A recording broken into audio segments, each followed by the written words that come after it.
This video is sponsored by TCL.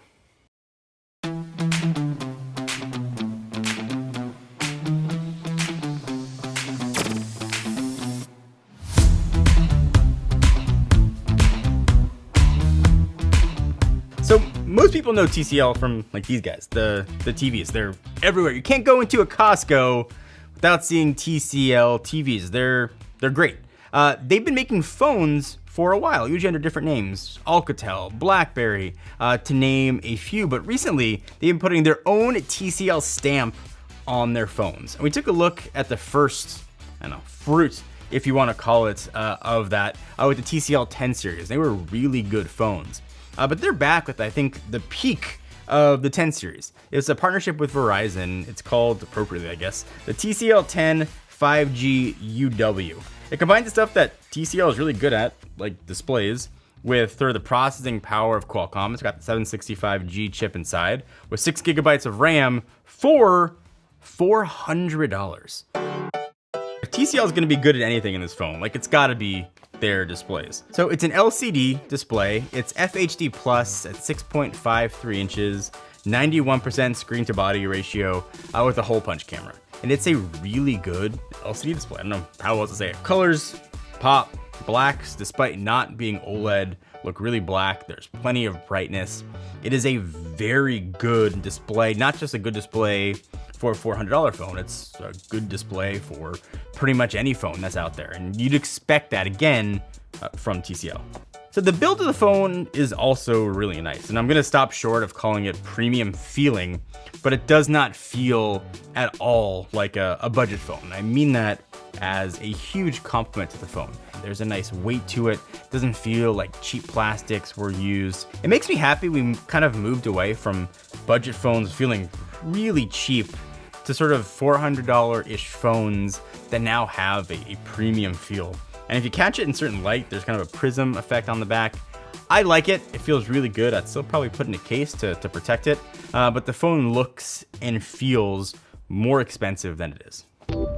Powering this phone is now seems like a ubiquitous chip. It's in seemingly every phone out there. It's Qualcomm 765G. It's the same processor that's in the flagship Pixel, the same processor that's in the OnePlus Nord. We are seeing this processor get used over and over again for really good reason. It is extremely capable. Now, if you're gonna benchmark it against the latest 865, you'll see a difference in those benchmark numbers. But in real use cases, you're not going to see drastic differences, especially now. And TCL's also given it 6 gigs of RAM, which would give it more like headroom as you use the phone sort of past that 12-month mark. But if you're worried about social media, multitasking, playing back video, Chrome, whatever it might be, you'll have no issues, no slowdown, no stutters whatsoever with the 765G. Battery was a super pleasant surprise. It is a giant battery. It's 4,500 milliamp hours. You combine that with the power and efficiency of the 765G, you got a nice, mix it in a bowl recipe for delicious battery life. And that's obviously extra important because this phone supports every flavor of 5G. Alright, so this phone is Verizon. Verizon's big 5G push is ultra wideband. It's like the really, really fast version of 5G where you can get multiple gigabits down, but they sometimes only work on different street corners. It's really good for outdoor stadiums. It's not the kind of 5G necessarily you'd want inside of your home. It doesn't have the best wall penetration. This also supports that flavor of 5G, which is called Sub-6. And I think 5G is still very much in its infancy. I think 5G, what we have right now, is certainly not going to be what 5G is going to be 12 months from now. But if you want a phone that's going to be more future-proof, this is a really good option. And you are getting those flagship features. 5G just came to the iPhone for $1,000 plus, depending which version you get. You are still getting 5G on a phone now that's $400. So that's the general specs. There's actually a lot more in here. 128 gigabytes of storage, which is awesome to have. I think you'd expect 64 to be standard, not the case. Expandable storage also really nice to have here. It's got a rear mounted fingerprint reader, which I think is probably the sweet spot right now for those. It works really well. It was quick. I had no trouble with it. And something I don't get to say very often, headphone jack. You actually plug in a legit pair of headphones on here. On the camera side, there are 3 of them. It's a wide, ultra wide, and a macro flanked on each side by LED flash. So there's 2 LED flashes on here. So the main shooter is 48 megapixel and it's fine. It is a, let's say, good enough camera to do what you would need to do. And if there was anywhere on this package where you can say there were sacrifices made for price, I think it would probably be camera. But it's not to say it is a bad camera by any stretch of the imagination.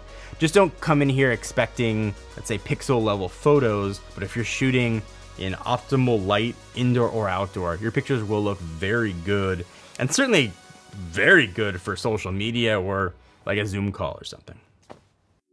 Obviously, technology moves like at blazing pace. It goes crazy fast, but I don't think that speed is any more apparent than on sort of the lower end of the price thing. What you're getting for 400 bucks would have been a flagship phone a year ago. And these sub $500 phones no longer are, quite frankly, garbage phones. You are getting 6 gigabytes of RAM, 128 gigabytes of storage, really good screen, a processor that is used in much more expensive phones. There's very little sacrifices that were made to get to that price point. TCL's got economies of scale at their displays, since they make, so many of them. That's how the price can get down, and it's really nice to see. And I commend TCL for competing at this end of the spectrum. Instead of releasing a $1,400 phone, that maybe is trying to compete in very crowded waters. This is a really good phone at a really good price.